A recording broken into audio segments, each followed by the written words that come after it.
కొంతమందికి పరిశుద్ధాత్మ హోలీ స్పిరిట్ గురించి అవగాహన లేదు. వచ్చే ప్రభా అంటే పరిశుద్ధాత్మ వచ్చేసారు అక్క నా మీదకి అంటుంటారు. ఎలా వస్తారు నీలో పరిశుద్ధత లేకుండా?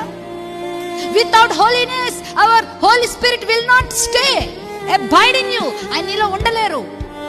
నువ్వే ఉండలేవు. మురికి ప్రదేశంలో కూర్చోమంటే కూర్చుంటావా? మంచి డ్రెస్ వేసుకొచ్చి మురికి పంత వేసేసి గలీజ్ చేసేసి కూర్చుంటావా?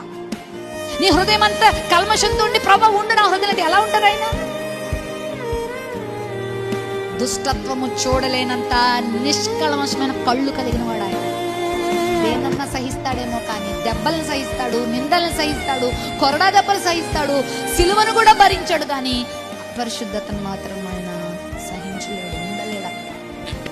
1వ అధ్యాయం 8వ వచనంలో దానియేలు గురించి ఉంది. అతడు తన్ను తాను అపవిత్ర పరుచుకొని నొల్లక నపుంసకంతో చెప్తాడు, సార్ ప్లీజ్ సార్ మేము తినం సార్, అవి మాకు వద్దు సార్.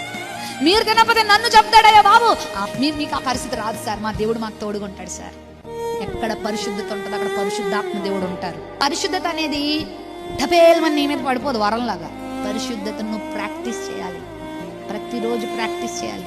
బైబిల్లో ఉన్న పరిశుద్ధంగా జీవించిన వాళ్ళని ఎవరినో నువ్వు రాసుకో, నీ హృదయం అనే పలక మీద రాసుకో, ముందు పుస్తకంలో రాసుకో, తర్వాత వాళ్ళని హృదయంలో పెట్టుకో. పరిశుద్ధంగా ఎవరు జీవించారు? Practice holiness in your life.